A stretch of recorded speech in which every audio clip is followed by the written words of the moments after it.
नमस्कार मित्रों, अगर आप इस एक स्त्री के विषय में जान गए तो आप पूरे जीवन में कभी भी धोखा नहीं खाएंगे।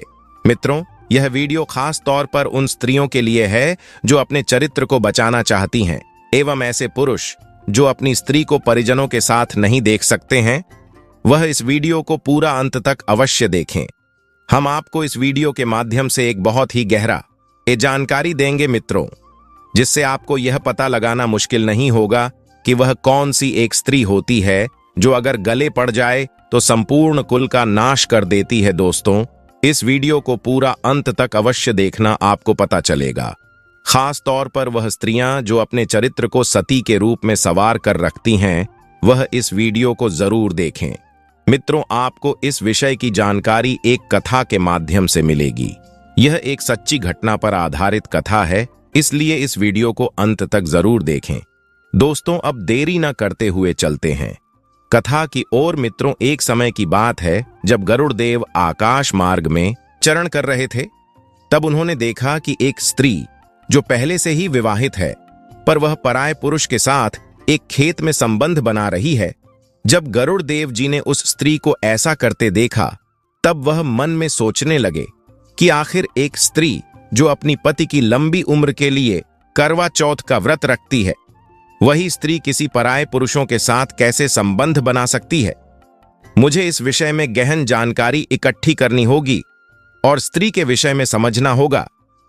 तब उनके मन में एक प्रश्न उठा और वह अपने प्रश्न को लेकर बहुत चिंतित हो गए।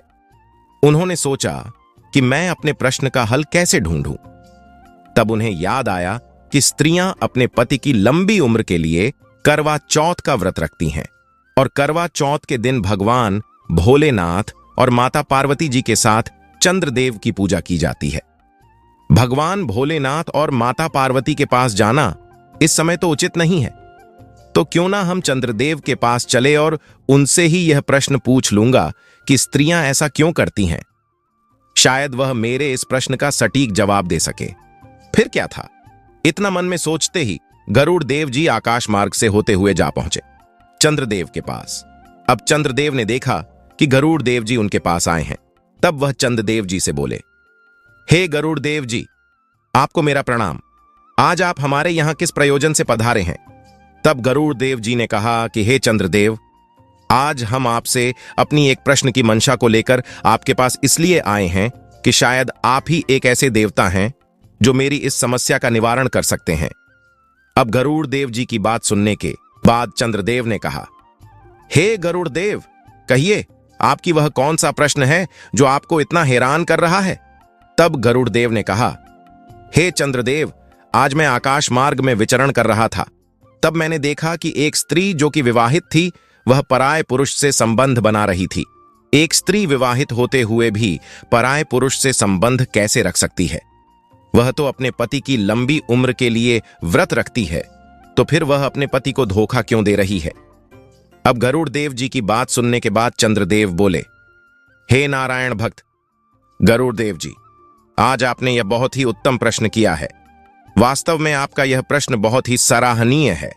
कलयुग की स्त्री पराये पुरुष से संबंध इसलिए रखती हैं क्योंकि वह वासना की भूखी होती है। यदि उसे अपने पति से वासना की पूर्ति नहीं होती है तो वह पराये पुरुष में अपनी वासना की पूर्ति के लिए उन्मुक्त हो जाती है। हे गरुड़ देव, मैं आपको इस विषय में बहुत ही ज्ञानवर्धक कहानी सुनाता हूं, जिसे सुनने के बाद प्रत्येक मनुष्य को यह समझ आ जाएगा कि वह कौन सी एक स्त्री है जो अपने कुल का विनाश कर देती है, और उस स्त्री के कुल के विनाश के पीछे का कारण उस स्त्री के पीछे की वासना होती है। परंतु हे गरुड़ देव, मैं आपको जो कहानी सुनाऊंगा, आप उसे शुरू से लेकर अंत तक जरूर सुनना, तभी आपको उस एक स्त्री के विषय के बारे में संपूर्ण जानकारी प्राप्त होगी। और अब चंद्रदेव की बात सुनने के बाद गरुड़ देव ने चंद्रदेव से कहते हैं, हे चंद्रदेव, आप इस कहानी को सुनाइए। मैं आपको वचन देता हूं कि मैं इस कहानी को पूरा सुनूंगा और इस कहानी को मुझसे जहां तक होगा संपूर्ण विश्व जगत में विख्यात भी करूंगा, ताकि कोई और स्त्री अपने पति के साथ ऐसा विश्वासघात ना कर सके। अब गरुड़ देव की बात सुनने के बाद चंद्रदेव कहानी को सुनाना आरंभ करते हैं और कहते हैं, हे गरुड़ देव, बहुत समय पहले की बात है। माधवपुर नामक एक गांव हुआ करता था। उस गांव में एक ब्राह्मण अपनी पत्नी के साथ रहता था। उस ब्राह्मण का गिनती में विद्वान ब्राह्मणों में होती थी। उसे शास्त्र विद्या के साथ नक्षत्र विद्या का पूरा ज्ञान भी था। और कुछ दिनों के बाद ब्राह्मण के घर में उसकी पत्नी ने एक पुत्री को जन्म दिया। उसकी पुत्री देखने में बहुत ही सुंदर थी। अब उस ब्राह्मण ने अपनी पुत्री के जन्म के समय नक्षत्र एवं ग्रहों की स्थिति देखी। तब वह बहुत ही घबरा गया, परंतु उसने अपनी पत्नी से कुछ नहीं बताया, क्योंकि उसकी पत्नी ने हाल ही में प्रसव किया था और वह अपनी पुत्री को देखकर उससे बहुत प्रसन्न थी। तो वह ब्राह्मण अपनी पत्नी को ऐसे प्रसन्न देखकर उससे कुछ नहीं कहता है। वह अपनी पुत्री का नाम सुकन्या रखता है। सुकन्या अपनी माता पिता की लाडली पुत्री बन गई थी। अब दिन ऐसे बीत रहे थे, अब देखते ही देखते और उस ब्राह्मण की पुत्री कब विवाह के योग्य हो गई पता ही नहीं चला। अब उस ब्राह्मण को अपनी पुत्री के विवाह की चिंता सताने लगी। वह ब्राह्मण अपनी पुत्री के जन्म के समय की नक्षत्र रेखा को देखकर बहुत घबराया हुआ था, क्योंकि उसकी जन्म कुंडली में एक बहुत ही बड़ा दोष था। इसीलिए वह अपनी पुत्री का विवाह किसी से भी करने से डर रहा था। जब भी उस ब्राह्मण की पत्नी उससे अपनी पुत्री की विवाह की बात कहती कि हमारी पुत्री अब विवाह के योग्य हो गई है, अब हमें इसके लायक एक योग्य वर देखकर हमें इसका विवाह कर देना चाहिए, तब वह अपनी पत्नी की बात को टाल देता था। और क्योंकि उसकी पुत्री की कुंडली में ऐसा दोष था कि जो भी उसकी पुत्री से विवाह करेगा उसकी 5 से 6 साल के भीतर ही मृत्यु हो जाएगी, इस वजह से वह ब्राह्मण अपनी पुत्री का विवाह किसी से भी करने से डरता था और उस ब्राह्मण की पत्नी को इसके बारे में कुछ भी पता नहीं था। अब ऐसे ही कुछ दिन बीतते रहे। ब्राह्मण की पुत्री को देखकर गांव मोहल्ले के लोग भी अब उस ब्राह्मण की पत्नी को ताना भी देने लगे। एक दिन ब्राह्मण की पत्नी को लीलावती नाम की एक स्त्री ने अपने पास बुलाया और उससे बोली, बहन, तुम अपनी पुत्री सुकन्या का विवाह क्यों नहीं कर रही हो? मोहल्ले के लोग तुम्हारे पति को अनाप शनाप बोलते रहते हैं कि एक जवान बेटी को घर पर बिठाए रखा है, उसका विवाह भी नहीं कर रहे हैं। तब वह ब्राह्मण की पत्नी बोली, बहन, मैं अपने पति से कई बार कह चुकी हूं कि अपनी पुत्री का विवाह अब हमें कर देना चाहिए, परंतु जब भी मैं अपने पति से अपनी पुत्री के विवाह की बात करती हूं तब वह मेरी बात को टाल देते हैं। बहन, आज मैं अपनी पुत्री के विवाह की बात अपने पति से अवश्य करूंगी। अब इतना कहकर ब्राह्मण की पत्नी वहां से चली गई और जाकर अपने घर में गुस्से में काम करने लगी। थोड़ी देर के बाद जब ब्राह्मण वहां पर आया तब वह उससे क्रोधित होकर बोली, सुनिए जी, अब मैं कुछ भी नहीं सुनना चाहती हूं। अब आपको हमारी पुत्री का विवाह करना ही होगा। आसपास के लोग अब हमें ताना देने लगे हैं कि एक जवान बेटी को घर पर बिठा रखा है, उसका विवाह भी नहीं कर रहे हैं। अब मैं कुछ सुनना नहीं चाहती। अपनी पुत्री के योग्य वर ढूंढकर उसका जल्द से जल्द विवाह कर दो। अब वह ब्राह्मण अपनी पत्नी से कैसे कहता कि उसकी पुत्री जिससे विवाह करेगी उसकी मृत्यु हो जाएगी। पत्नी की बात सुनने के बाद ब्राह्मण को भी लगा, चलो अब अपनी बेटी का विवाह कर देते हैं और उसके लायक एक वर को ढूंढते हैं। फिर क्या था, कुछ दिनों बाद उस ब्राह्मण ने अपनी पुत्री का विवाह कर दिया। विवाह के बाद उसकी पुत्री का जीवन कुछ दिनों तक तो सही चला, परंतु कुछ दिनों के बाद ही उसके पति की मृत्यु हो गई। जब यह बात उस ब्राह्मण और ब्राह्मण की पत्नी को पता चली तो ब्राह्मण को तो पहले से ही पता था कि मेरी पुत्री जिसके घर जाएगी, जिससे विवाह करेगी, कि उसकी मृत्यु हो जाएगी, परंतु अभी भी उस ब्राह्मण ने अपनी पत्नी को यह बात नहीं बताई। अब पति के बिना उस ब्राह्मण की पुत्री अपने ससुराल में क्या करती? वह फिर से अपने मायके आ गई। कुछ दिनों बाद पत्नी के कहने पर फिर से ब्राह्मण ने उसके लायक का एक वर ढूंढा और फिर से उसका विवाह कर दिया। वैसे ही कुछ दिन ब्राह्मण की पुत्री का जीवन अच्छे से व्यतीत हुआ। कुछ समय के बाद पुनः ब्राह्मण की पुत्री का पति मर गया था। अब चंद्रदेव कहते हैं, हे गरुड़ देव जी, अब जब 2 बार यह हो चुका था और तीसरी बार उसकी पत्नी ने अपनी पुत्री का विवाह तीसरी जगह कर दिया, तो जब विवाह हो गया और ब्राह्मण की पुत्री अपने ससुराल को जाने लगी, तब ब्राह्मण ने अपनी पुत्री से कहा, हे पुत्री, आज से तुम यह समझ लेना कि तुम्हारे माता पिता अब मर चुके हैं। अब तुम जहां भी जा रही हो वहीं पर रहना और अपने पति का ध्यान रखना। तुम्हें दोबारा लौटकर अपने माता पिता के घर आने की कोई आवश्यकता नहीं है। अब अपने पिता की बात जब उसकी पुत्री ने सुनी तो वह सन्न रह गई। साथ में वह ब्राह्मण की पत्नी भी सन्न रह गई। उसे यह समझ में नहीं आया कि आखिर उसके पति ने ऐसा क्यों कहा है। जब उस ब्राह्मण की पुत्री अपने ससुराल चली गई, तब ब्राह्मण की पत्नी ने अपने पति से पूछा, हे प्रिय, आपने अपनी पुत्री से ऐसा क्यों कहा कि तुम्हारे माता पिता मर चुके हैं? अब दोबारा लौटकर इस घर में मत आना। अब वह ब्राह्मण अपनी पत्नी को अपनी पुत्री की कुंडली के बारे में बताना तो नहीं चाहता था, परंतु पत्नी के बार बार पूछे जाने पर उसने अपनी पत्नी से कहा, हे प्रिय, जब हमारी पुत्री का जन्म हुआ था तब मैंने अपनी पुत्री की जन्म कुंडली देखी थी। उसके नक्षत्र अपनी पुत्री के विवाह के प्रतिकूल थे। उसकी जन्म कुंडली में दोष था कि हमारी पुत्री का विवाह जिससे भी होगा वह 5 से 6 साल के भीतर ही मर जाएगा और उससे पहले भी उसकी मृत्यु हो सकती है। हे प्रिय, अब हमारी उम्र भी हो चुकी है। हम अपनी पुत्री को कब तक बैठाकर खिलाते रहेंगे? कल को हम न रहे तो हमारी पुत्री यहां क्या करेगी? अगर वह अपने घर पर रहेगी तो क्या पता भगवान की कृपा हुई तो उसे शायद बाल बच्चे हो गए तो वह बड़े आराम के साथ अपना जीवन अपने ससुराल में व्यतीत करेगी। और अपने पति की बात सुनने के बाद उस ब्राह्मण की पत्नी को अपने ऊपर बहुत शर्म आने लगी कि मैं अपने पति से कितना बुरा भला कहां करती थी, परंतु उन्होंने हमारी पुत्री का भला ही चाह रखा था, इसलिए वह उसका विवाह किसी से नहीं करना चाहते थे। मेरी ही गलती के कारण 2 लोगों की जान चली गई। अब कुछ समय बीतने के बाद इधर उस ब्राह्मण की पुत्री को विवाह के 4 साल हो चुके थे। उन 4 सालों में उस ब्राह्मण के पुत्री को 2 पुत्र और 1 पुत्री हुई, जिनमें से एक पुत्र सबसे बड़ा था और पुत्री सबसे छोटी थी। बड़े पुत्र का नाम रामनाथ था और छोटे पुत्र का नाम भगवान दास था और पुत्री का नाम कलावती था। अब ऐसे ही समय बीतता रहा, परंतु एक दिन ऐसा समय आया कि अचानक ही उनके पिता की मृत्यु हो गई। अब चंद्रदेव कहते हैं, हे गरुड़ देव जी, अब ब्राह्मण की पुत्री की कुंडली में तो दोष आ ही कि वह जिससे भी विवाह करेंगी उसकी मृत्यु हो जाएगी। इस वजह से उसका यह तीसरा विवाह था। अब उसके तीसरे पति की भी मृत्यु हो गई, जिस वजह से वह ब्राह्मण की पुत्री बहुत परेशान हुई। अब अपनी 3 संतानों के साथ ही अपने घर पर अपने बच्चों का पेट पालने लगी, क्योंकि उसके पिता ने भी उसे मायके आने से मना कर दिया था। इस वजह से वह अपने पिता के भी घर नहीं जा सकती थी। अब वह अपने बच्चों का पेट पालती है, उन्हें पढ़ाती लिखा है।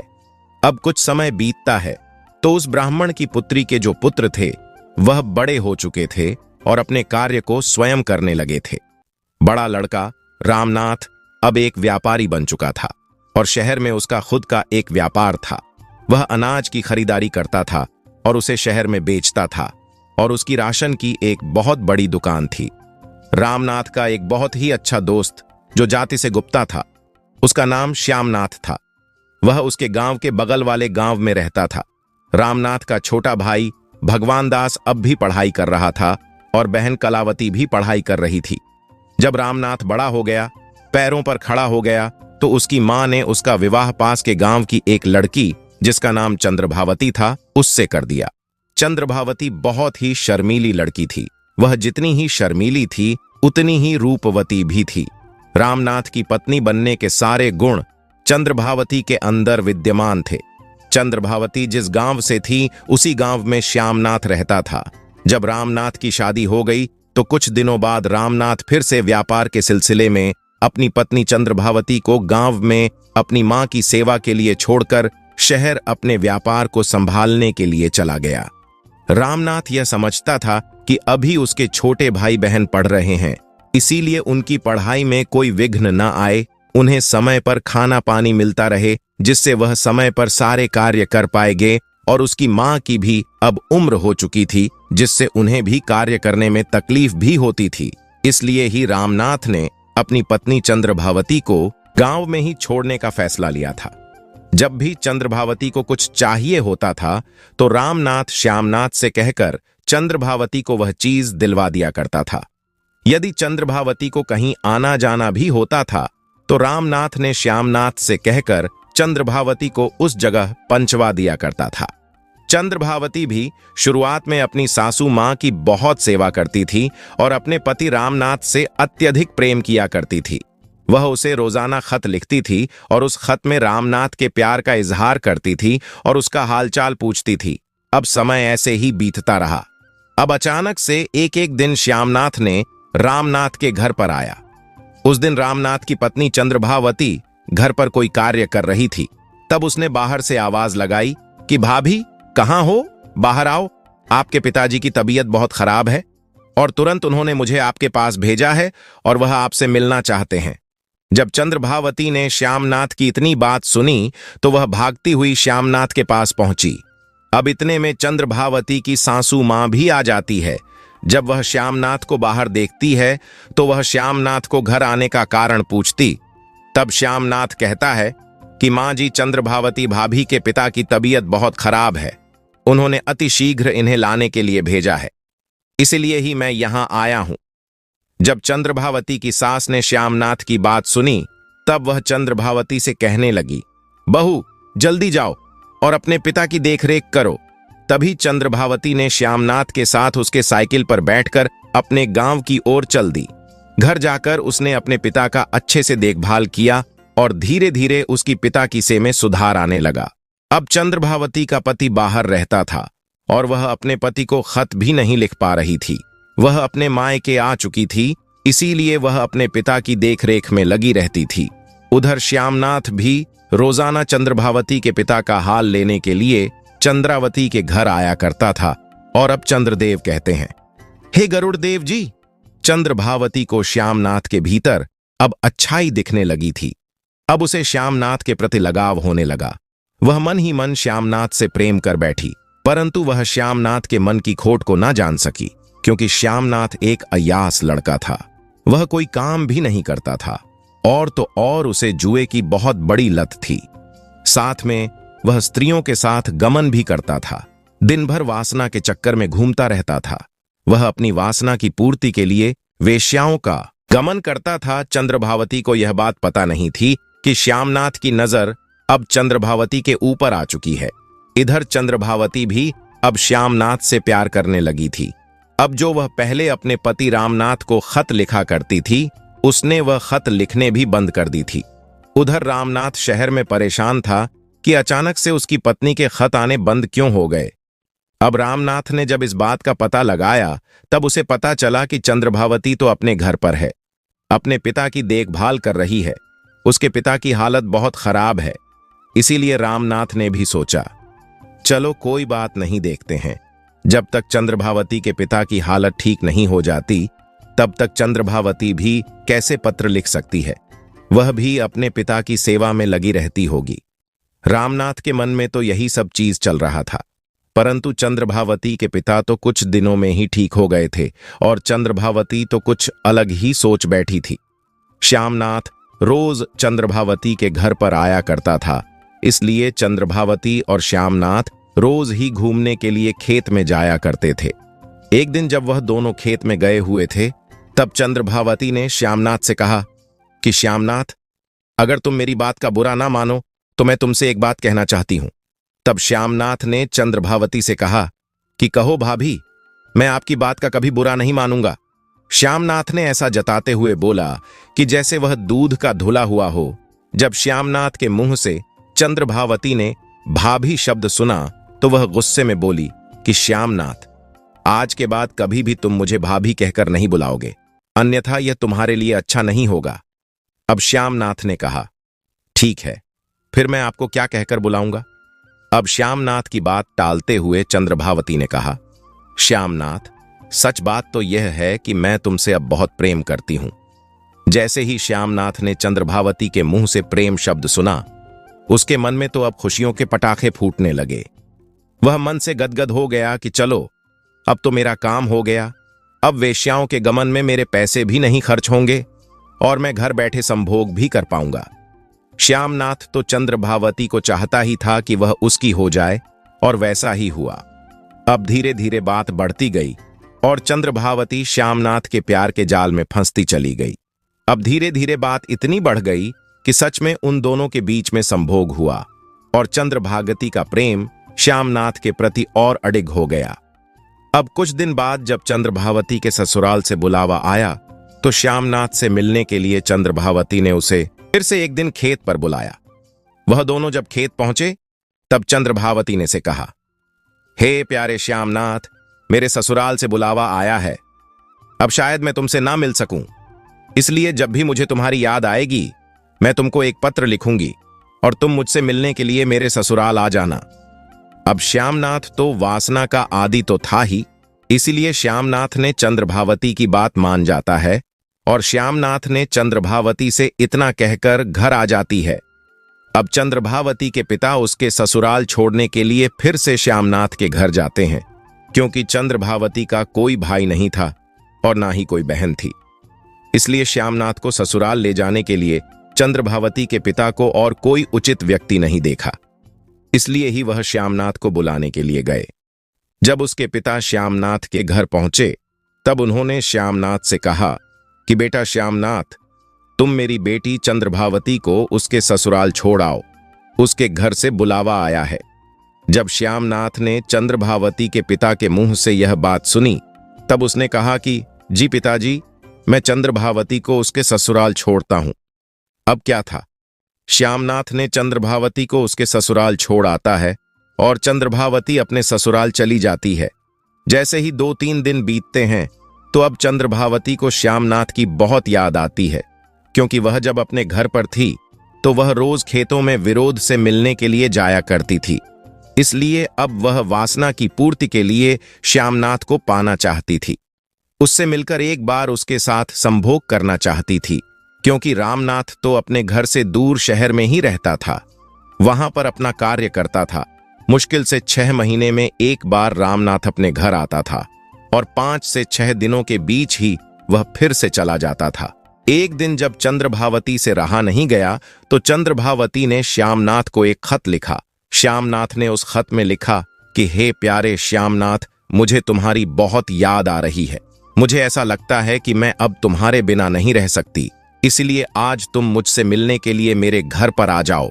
अब क्या था, जब श्यामनाथ को चंद्रभावती का खत मिला तो वह फौरन चंद्रभावती से मिलने के लिए चल दिया। अब श्यामनाथ और चंद्रभावती दोनों साथ साथ घूमने के लिए चल दिए। चंद्रभावती की सास को यह सब पसंद नहीं आ रहा था कि उसकी बहू किसी पराये पुरुष के साथ ससुराल में ही घूमे। अपने मायके में घूमती तो बात अलग थी, परंतु वह ससुराल में ही किसी पराये पुरुष के साथ घूम रही थी, वह उसे बिल्कुल भी अच्छा नहीं लग रहा था। श्यामनाथ भी चंद्रभावती से मिलकर चला जाता था और फिर से 3-4 दिन बाद वह वापस आता है। जब यह घटना 5 से 6 बार हुई तब उसकी सास ने एक दिन चंद्रभावती से कहा, चंद्रभावती, ऐसा नहीं चलेगा। जब तक मेरा पुत्र अब घर नहीं आ जाता तब तक तुम घर पर किसी को नहीं बुला सकती, चाहे वह तुम्हारे मायके से आने वाले तुम्हारे पिता हों या फिर कोई और। अब चंद्रभावती ने जब अपनी सास की इतनी बात सुनी तो वह बहुत क्रोधित हुई, लेकिन वह कुछ ना बोल सकी। अब अगले दिन चंद्रभावती ने खत में श्यामनाथ को लिखा कि श्यामनाथ, अब तुम मुझसे मिलने के लिए कुछ दिन बाद आना, क्योंकि मेरी सास को अब मुझ पर शक होने लगा है। जब मेरी सास अब घर पर नहीं रहा करेंगी तो ही मैं तुमको बुलाऊंगा। से ग्रसित थी तो उधर श्यामनाथ भी अपनी काम वासना को रोक नहीं पा रहा था और इस बीच चंद्रभावती की सास एक दिन 5 दिनों के लिए तीर्थ स्थल पर चली जाती है। फिर क्या था, अब तो चंद्रभावती को जैसे छूट ही मिल गई थी। अब वह रोज श्यामनाथ को बुलाती, उसके साथ संबंध बनाती और जब उसके देवर और उसकी ननद की स्कूल से छुट्टी होती तब तक वह श्यामनाथ को वहां से घर को भेज देती। एक दिन की बात है जब चंद्रभावती ने श्यामनाथ को अपने घर पर बुला रखा था। अब अचानक से चंद्रभावती की ननद कलावती वहां पर आ जाती है। तब वह क्या देखती है कि उसकी भाभी चंद्रभावती श्यामनाथ को रसोई घर में बैठाकर खाना परोस रही है। अब कलावती को श्यामनाथ के चरित्र के बारे में सब कुछ पता था। वह जानती थी कि श्यामनाथ किस प्रकार का लड़का है और वह कौन कौन से कार्य करता है। उसकी सहेलियों को भी वह रास्ते में छेड़ा करता था। इसीलिए कलावती ने अपनी भाभी से कहा, भाभी, आप किसी भी ऐरे गैरे को ऐसे घर पर बिठाकर खाना नहीं खिला सकती, और यह तो नीच जाति से आता है और शायद आप इसके चरित्र के बारे में नहीं जानती। तभी आप इससे बड़े प्रेम से बात करती हैं। और आप इसके साथ जो घूमती हैं वह भी आप बहुत गलत करती हैं। इसका साथ छोड़ दो। नहीं, मैं आपकी शिकायत भैया से कर दूंगी। अब चंद्रदेव कहते हैं, हे गरुड़ देव जी, जब श्यामनाथ ने कलावती की ऐसी बात सुनी तब वह गुस्से में थाली छोड़कर वहां से चला गया। चंद्रभावती को अपनी ननद कलावती की बात पसंद नहीं आई। चंद्रभावती तुरंत भागकर बाहर गई और श्यामनाथ से बोली, श्यामनाथ, तुम गुस्सा मत हो। मैं कलावती को सबक अवश्य सिखाऊंगा जो कि है। मैं इसका बदला अवश्य लूंगी। श्यामनाथ ने भी कहा, ठीक है चंद्रभावती, अगर तुम ऐसा कहती हो तो ठीक है, अन्यथा मैं अब यहां कभी नहीं आऊंगा। इतना कहकर श्यामनाथ वहां से चला गया और चंद्रभावती भी अंदर घर में आ गई। वह सोचने लगी, अगर यह कलावती घर पर रहेगी तो जरूर ही मेरे और श्यामनाथ के बीच के प्यार की रुकावट बनेगी।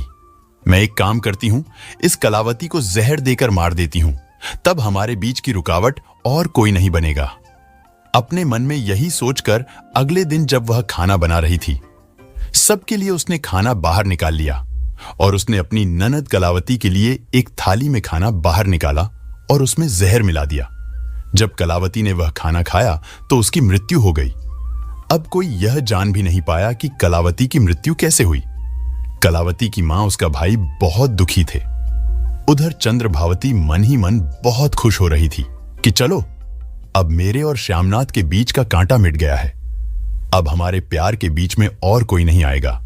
जब यह बात रामनाथ को पता चली तो वह सब काम छोड़कर तुरंत अपने गांव लौट आया और गांव पहुंचकर जब उसने अपनी बहन कलावती को मृत अवस्था में देखा तो उसके प्राण पसीज गए, क्योंकि वह अपने भाई और बहन के लिए ही तो बाहर रह रहा था कि उन्हें अच्छी शिक्षा दे सके, उन्हें अच्छा खाना दे सके।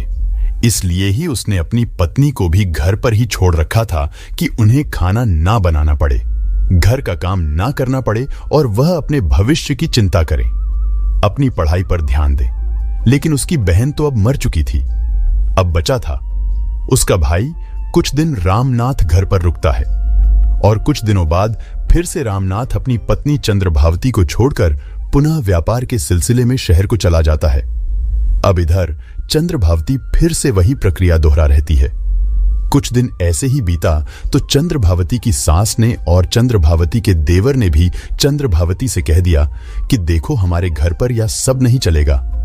अगर दोबारा ऐसा कुछ हुआ तो मैं तुम्हारी यह बात रामनाथ भैया से शिकायत कर दूंगा। जब चंद्रभावती ने अपने प्रेमी श्यामनाथ के बारे में ऐसा सुना तो वह भी जोर से बोली, जो जिससे बताना है बता दो। मैं किसी से डरती नहीं हूं, ना तो मेरा कोई कुछ कर पाएगा। हां, मैं श्यामनाथ से प्यार करती हूं।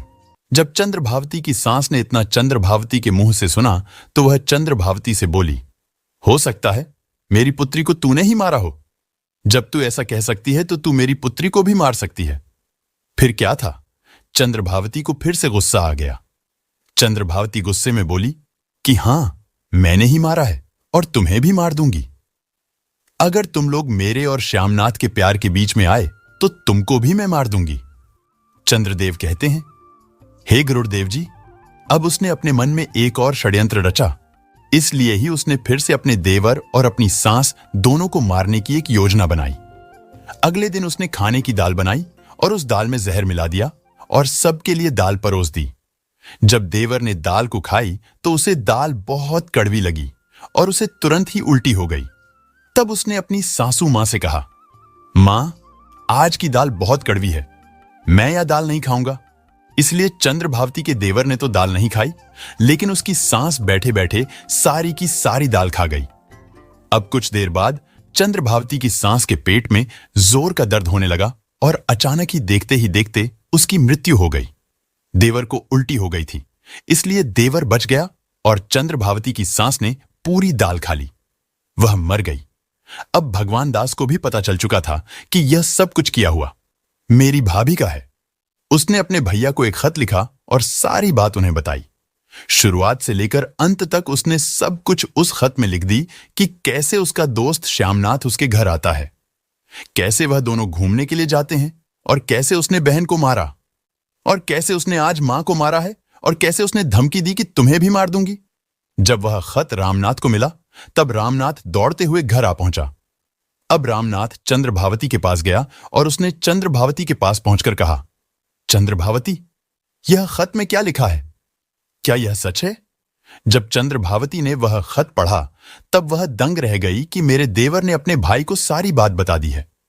तब उसने कहा, हां, यह सारी बात सच है। मैं श्यामनाथ से मैं प्यार करती हूं।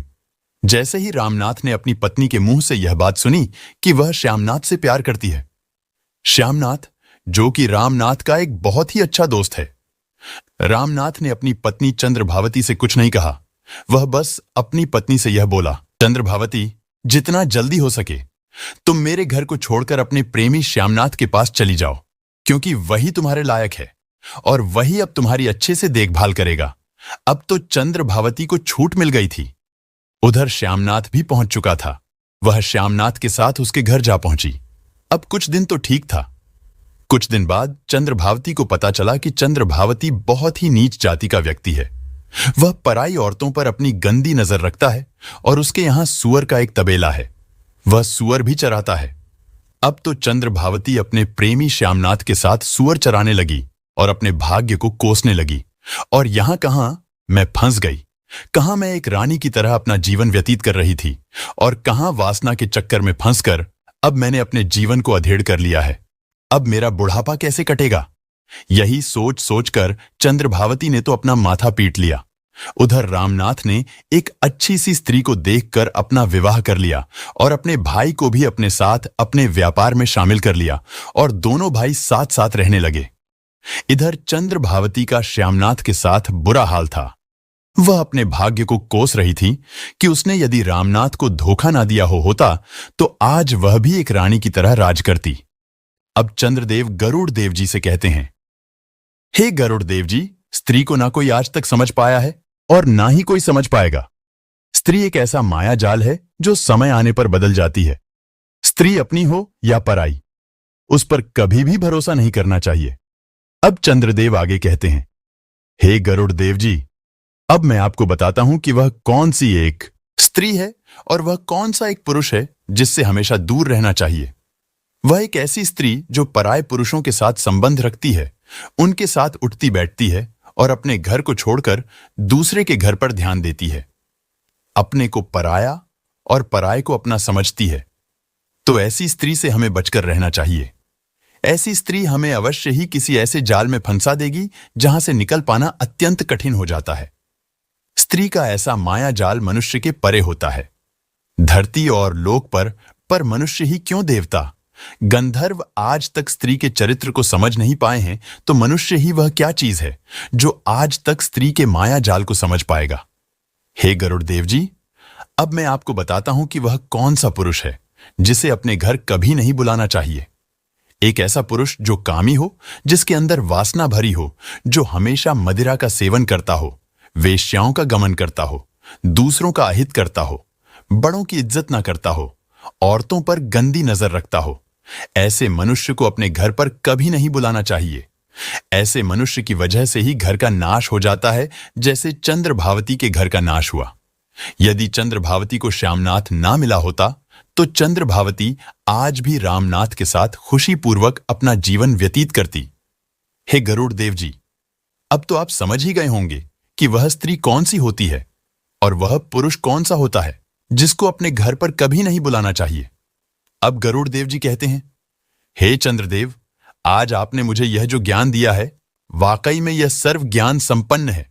मैं आपके द्वारा बताए गए इस ज्ञान को संपूर्ण लोक में विख्यात करूंगा। दोस्तों, यही थी एक सच्ची घटना पर आधारित कहानी। या वाकई में यह एक सच्ची घटना पर आधारित है। इसलिए मैं आप सभी से हाथ जोड़कर विनम्र निवेदन करता हूं कि ऐसे पुरुषों से हमेशा दूर रहना चाहिए जो मांस मदिरा का सेवन करते हो, वेश्याओं का गमन करते हो और पराई औरतों पर गंदी नजर रखते हो, बड़ों का इज्जत ना करते हो, देवताओं का अनादर करते हो। ऐसे मनुष्य राक्षसी श्रेणी में आते हैं।